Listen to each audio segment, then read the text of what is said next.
तो आज हम बात करने वाले काफ़ी अवेटेड आईपीओ के बारे में जिसका नाम है बारबेक्यू नेशन। तो इस वीडियो में थोड़ी सी हम डिटेल में एनालिसिस करेंगे उसके आईपीओ के बारे में और हमें इस आईपीओ में क्या करना चाहिए तो उसके बारे में थोड़ा सा समझेंगे। तो मार्केट में काफ़ी टाइम से पिछले 2017 से मार्केट में न्यूज़ आ रही है कि कंपनी का आईपीओ आने वाला है। तो फाइनली हमें न्यूज़ सुनने को मिल गई है। तो शुरू करते हैं इस वीडियो और चलते हैं सबसे पहले न्यूज़ के ऊपर इस कंपनीज़ की। तो सबसे पहले इंपॉर्टेंट चीज़ आती है कि बंदा आईपीओ को आ रही है इस मार्केट के अंदर, तो उसका कंपनी यूज़ क्या करने वाली है। तो 68 करोड़ जो है का जो आईपीओ है मार्केट में होने वाला है, जो इसकी को ग्रो करने के लिए कंपनी के न्यू जो रेस्टोरेंट्स है उसको सेटअप करने के लिए 68 करोड़ का जो आईपीओ है, जो करोड़ हैं वो यूज़ किए जाएंगे और 85 करोड़ जो हैं वो यूज़ किए जाएंगे इसकी लोन्स की पेमेंट करने की। तो इसमें क्या क्यों न्यू शेयर्स नहीं हो रहे, जो शेयर होल्डर्स हैं वो जो अपने शेयर्स का है वो थोड़ा डिल्यूट करने वाले इसके अंदर। तो कंपनी का जो साइज़ है वो क्या होने वाला है हमें देखने को मिलने वाला है। जो कंपनी का साइज़ है वो 700 से 900 करोड़ के बीच में होने वाला है, जो कि बनते हैं 109 to 140 मिलियन। 31 to 32% के जो स्टेक्स हैं वो टोटल डिल्यूट होंगे इस आईपीओ के अंदर। तो बात कर लेते हैं थोड़े से फाइनेंशियल्स के बारे में कंपनी की। 2016 से 17 के बीच में जो कंपनी का नेट प्रॉफिट था वो था 9 करोड़ का और जो रिवेन्यू था कंपनी का वो था 496.65। 496 ही आप एग्जैक्टली कर लो। तो इतने करोड़ कंपनी का 2016 से 17 का जो रिवेन्यू था वो यहाँ पे हमें बताया गया। और सेम रिवेन्यू 2015 और 16 के बारे में बात की गई है, जो रिवेन्यू था वो 397 करोड़ का था। तो रिवेन्यू में यहाँ पे ग्रोथ हमें देखने को मिल रही है और उससे पहले था 298 का। तो ग्रोथ लगातार रिवेन्यू में देखने को मिल रही है।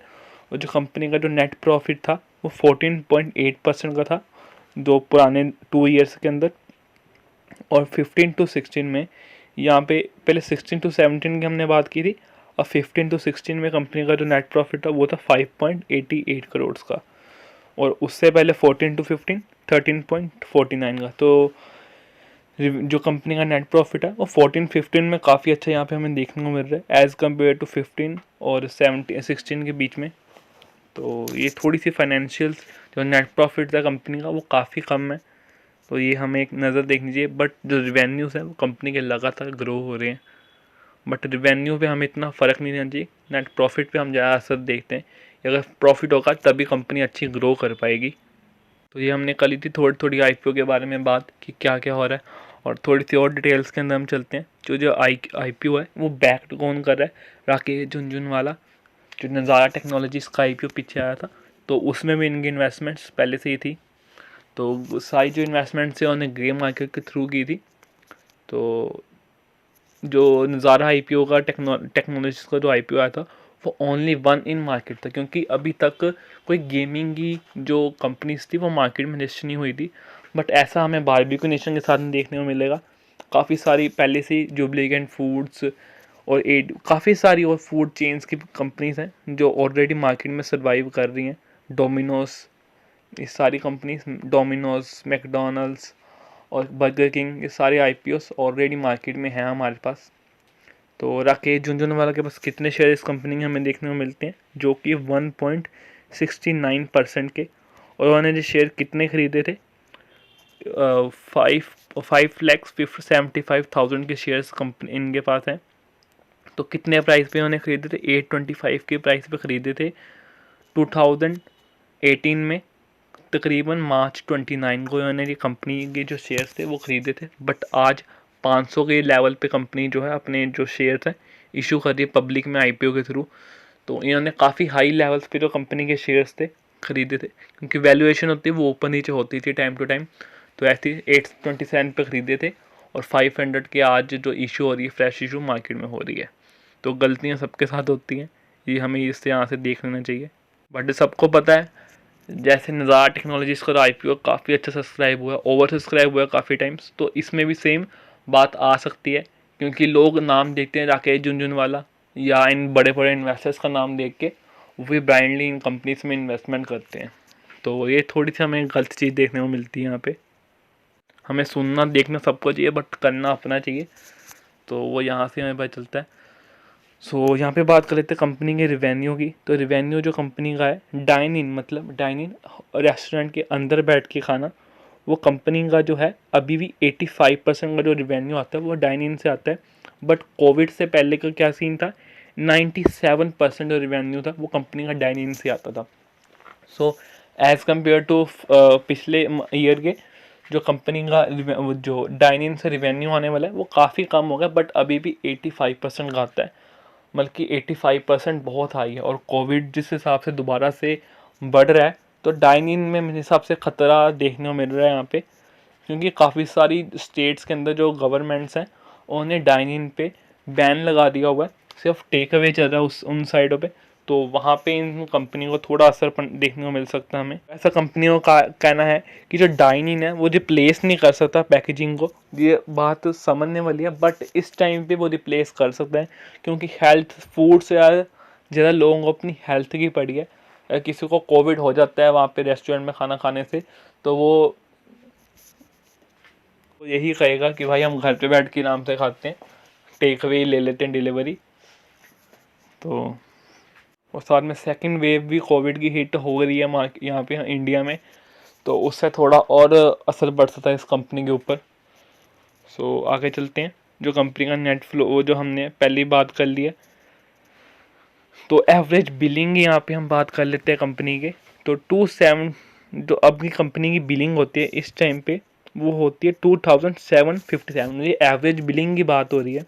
तो उससे पहले क्या होता था, जो एवरेज बिलिंग होती थी वो 3249 की। सो तकरीबन देखा जाए तो 27,000 से 32,000 अगर देखा जाए तो तकरीबन 500 रुपये का फ़र्क है। तो बिलिंग में इतना फ़र्क आ गया। कंपनी की एवरेज बिलिंग के बारे में यहाँ पे बात की गई है कि ये कितनी का बिल हो जाता है। तो यहाँ पे माधवादी फाइनेंशियल सर्विसेज का यहाँ पे कहना है कि जो कंपनी है उनका जो अगर रेस्टोरेंट्स हैं और जो रिवेन्यू और दोनों हमें बढ़ते हुए देखने को मिल रहे हैं, बट क्योंकि कई रेस्टोरेंट्स हैं वो पिछले काफ़ी टाइम से लॉसेस कर कुछ टाइम से वो हमें लॉसेस में देखने को मिल रहे हैं। ये बात हमने पहले भी देख रही थी कि कंपनी जो नेट प्रॉफिट है कंपनी का वो हमें गिरता हुआ देखने को मिल रहा है, बट जो रिवेन्यू है वो बहुत अच्छे तरीके से ग्रो कर रहा है। तो कंपनी को अपने प्रॉफिटेबिलिटी पे थोड़ा यहाँ पे काम करना चाहिए इस टाइम पे, क्योंकि हम बाई करते कंपनी जो अच्छा खासा प्रॉफिट कमा रही है। ये बात नहीं कि कंपनी लॉस में है, बट इतना कंसोलिडेट अप ट्रेंड का प्रॉफिट नहीं है कंपनी का, बट रिवेन्यू अच्छा खासा है और कंपनी इंडिया के साथ साथ बाहर भी फोकस कर रही है। तो यहाँ पे दिसंबर 31 का डाटा है। यहाँ पे जो कंपनी के टोटल रेस्टोरेंट्स हैं वो है 164 रेस्टोरेंट, और उसमें से 147 जो रेस्टोरेंट्स हैं वो किस ब्रांड नेम के अंदर चल रहे हैं, बारबेक्यू नेशन के किस 77 सिटीज़ के अंदर, और उसमें से जो 6 हैं वो इंटरनेशनली इस टाइम पे वर्क कर रहे हैं 4 सिटीज़ के अंदर। सो 11 इनके इटालियन रेस्टोरेंट्स के अंदर है जो कि 3 मेट्रो सिटीज़ में काम कर रहे हैं, बीच में 3 है जिसमें से 9 जो है ऑपरेट कर रहे हैं टॉस कैनो नाम से, बीच में से तो 9 इसमें से ऑपरेट कर रहे हैं टॉस कैनो, इनका जो एक और ब्रांड है उसके अंडर, और एक इन्होंने नया ब्रांड लॉन्च किया है ला टेरिस और ला टेरिस कॉलेज के नाम से। तो एक जो है उसके अंडर भी यहाँ पे काम कर रहा है। तो टोटल 164 रेस्टोरेंट्स कंपनी के इस टाइम पे करंटली जो है वर्क कर रहे हैं। तो ये थी कंपनी की थोड़ी सी डिटेल जिसमें हमने बात की थी कंपनी के बारे में, बट ग्रोथ कंपनी में हमें ज़बरदस्त देखने को मिली। जुबलीकेंट फूड्स सबको पता काफ़ी अच्छा शेयर, उसके अंदर भी उन्होंने इस कंपनी के 10% की अपनी होल्डिंग्स रखी हुई हैं। तो जुबलीकेंट फास्ट फूड भी काफ़ी बड़ा ग्रुप है, कोई छोटा मोटा ग्रुप वो भी नहीं है। तो वो भी अगर हम देखा जाए तो हम पिछले टाइम से हमने एक वीडियो बनाई थी, वहाँ पे देखा था कि वो भी अपने बिज़नेस को आउटसाइड ऑफ इंडिया से बाहर लेके जा रहे हैं।